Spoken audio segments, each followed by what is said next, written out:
1-2 with 2 out. And the tying run at second, the pitch. Struck him out. He paralyzed him with an off-speed pitch. And McArthur pitches a gem in the top of the ninth. Well, that was a clinic. If you want to take the tape of that ninth inning of McArthur and show it to a bunch of young pitchers, you could say, okay, you're protecting a 1-run lead in the ninth, and here's how you do it.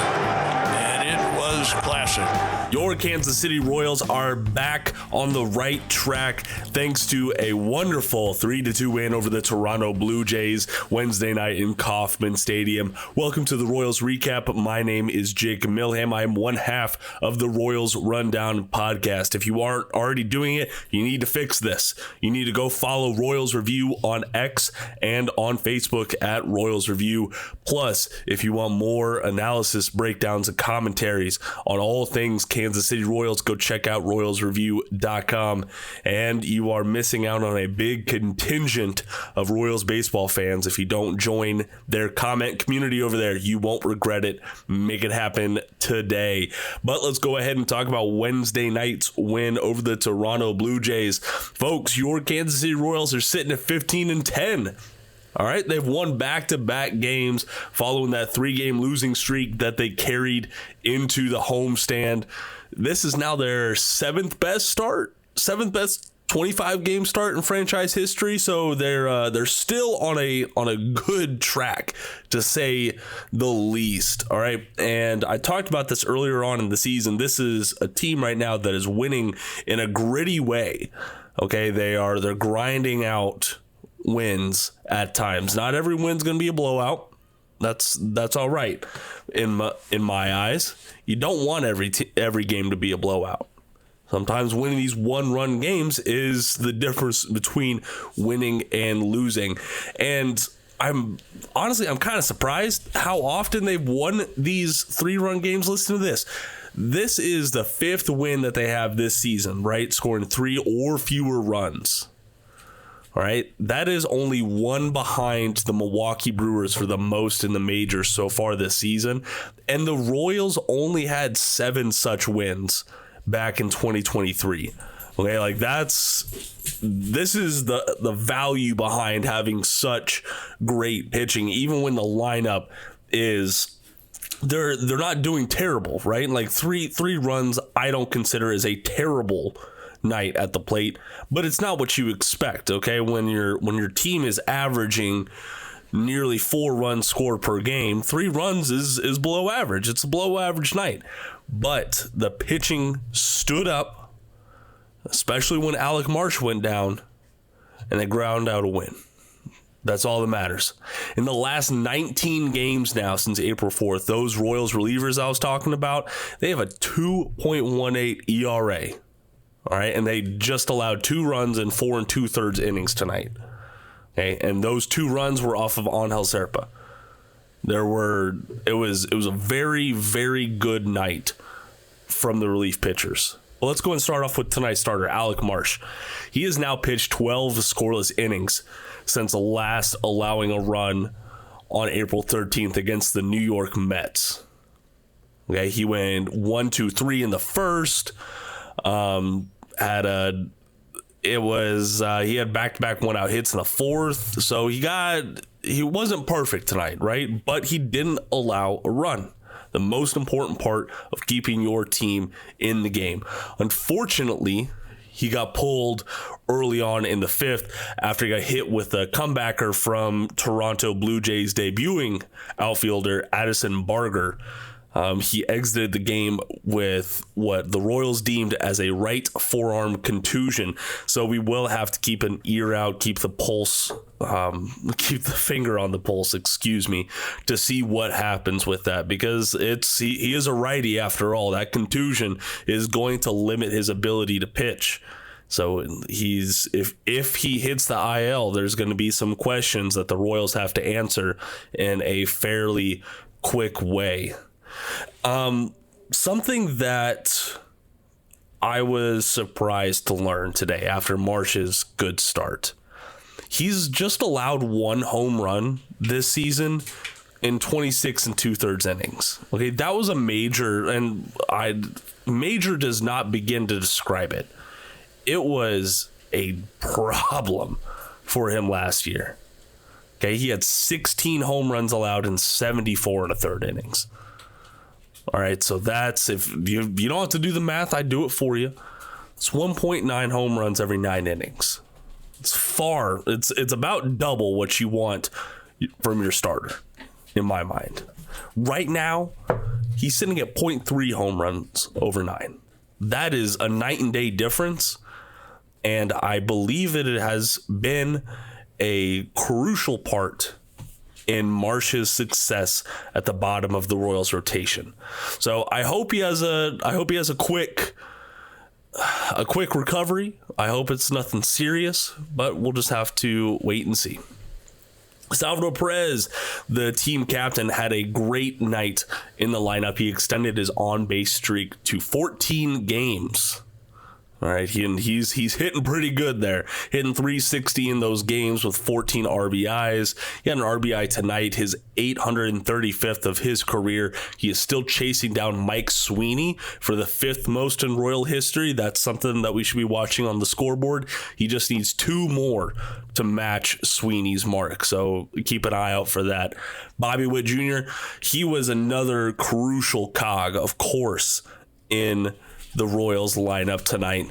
Dalton Varsho, round of applause to him. He had a great diving catch that robbed Bobby Witt Jr. of a hit. It was, I pulled it up on Baseball Savant because they have the expected stats for those live games, and it was an expected batting average of .910. All right, and that little difference is where Varsho made that catch. So it was perfect. I linked it in the Royals Review recap over on royalsreview.com. So go check out that recap if you want to see the video. All right, so Bobby Witt Jr., what else did he do tonight? Well, he walked and stole second base in the 1st, and then he had an RBI single in the 5th. He stole second in a double steal with Michael Garcia. This was his 13th career multi-steal game. All right, and he is now tied with Corbin Carroll of the Arizona Diamondbacks for the 3rd most in the majors since 2022. So that is fairly good company, if you ask me. Moving on over to the other side, to the 3rd base side, dug out the Toronto Blue Jays. Right now they're on the end of a losing skid, losing back-to-back games for the first time since just a couple of weeks ago, April 10th through the 12th. They had a 7-2 run between their 2 losing streaks, if you want to call them that. Tonight was the second time in the last 15 games that their starter has allowed at least 3 earned runs. During that span, they have a 2.17 ERA. So tonight was a little bit of an outlier, if you will. Yariel Rodriguez, he did not have an imposing performance on the Royals lineup. 2 walks, 2 strikeouts, 6 hits allowed. Meanwhile, on the other side, Alec Marsh, he only allowed 2 hits, but he also had 2 walks and 1 strikeout. So this wasn't a banner night for either starting pitcher, except for Alec Marsh, because he actually shut them out. All right, and that's what really matters. Congratulations to James McArthur for picking up his 6th save of the year, already like well past his 2023 total. He only had 4 in 2023. Attendance was really good tonight, so thank you everyone for getting out there. 10,282 in Kauffman tonight. Coming up on the other side of the ad break, we will hear from James McArthur shortly after his save, and we will also hear from manager Matt Quatraro. Stay tuned. You know, I always say to a closer after you're good, because that adrenaline is still flying. It's back-to-back nights. How normal is this getting for you in a nail-biting situation? I don't think it ever really does. You just go out there and try to execute pitches and give your team a chance to win. And and come in after guys like Schreiber, Stratton, Zerpa just coming in for Marsh today. Just want to pick those guys up. Let's talk about that, the bullpen as a whole. Chris Stratton was telling me earlier that rotation had done so much for you to rest you guys that it was your turn to contribute now. I think it's 12 1/3 innings in this series, just 2 runs allowed. What's meshing for that group as a whole? Just keep the ball rolling, pass the baton on to the next guy, go out there and just attack and execute pitches, give us a chance to win. You said you're getting used to this, but it still can be a little bit nerve-wracking.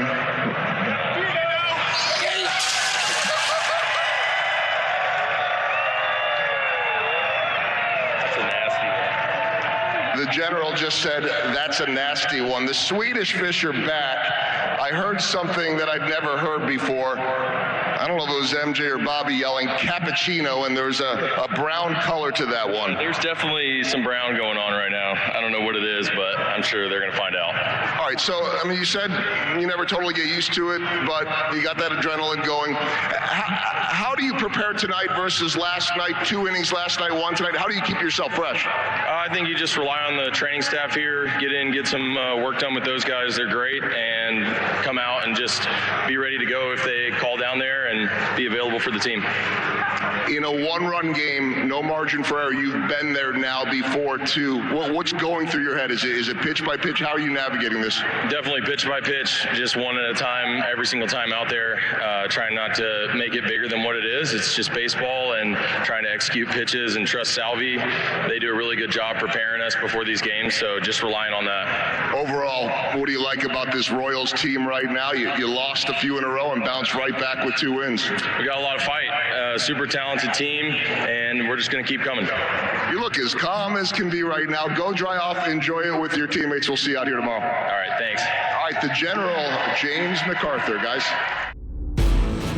We feel like we got pretty lucky. It got him in the, like, just above the elbow forearm, but it squared him up. I mean, he had the laces there. You could see him pretty good. I mean, so to recover and make that play and have the wherewithal to do that was pretty good, but I think we're pretty lucky. I believe so, because they can do them on the spot, yeah. I think it was the initial, shock, and then it was throbbing and he kind of was numb, but then he was saying, it's coming back, give me a second. And, we gotta use our heads there a little bit. What did you think? Yeah, really good. I mean, he, again, pitching at a little lower velo, but throwing a lot of strikes, mixing in the curveball a little bit more tonight, more sinkers with those tough righties. So all in all, it was really positive. What do you think of the offense tonight? Playing maybe a little small ball, moving runners up, over, and getting them in with those things. Yeah, I mean, that was a opportunistic, couple, Bobby stealing, getting the error. That was a good way to start. Salvi driving him in. The ball when Izzy was running, Michael, good swing on that ball to go first to third. So, I mean, we're going to have to do that. The long ball wasn't part of it tonight, so it was good to still only 3 runs, but that's, the pitching made it stand up. Well, coming into the year, we were hopeful that was going to be the case with those guys, and so far they've lived up to it. Yeah, I mean, it's a nice feeling, aside from the game in New York, which we've talked about, kind of just cast that one aside. I mean, they throw strikes, they're going to make you beat them. Schreiber specifically, what does he do that makes him? Well, the arm angle's tough, and from there, it's unique that he has 4 pitches, and so he'll mix in the cutter, he'll use the sweeper, the 4 and the 2-seamer. He's even got a changeup that he occasionally uses as well. So for somebody that throws from down there, that's unusual to have that many pitches. Michael's been struggling. How encouraged are you with his 2 hits and an RBI tonight? Yeah, well, the last few days have been much better for him, and even so, I mean, when he wasn't getting hits, he was hitting some balls hard, and his approach is solid. But I think you can see with what he can do for us with the energy and running the bases as well. How important wasn't the Caesar for coming in there after Marshall went out the game and then kind of give you a couple?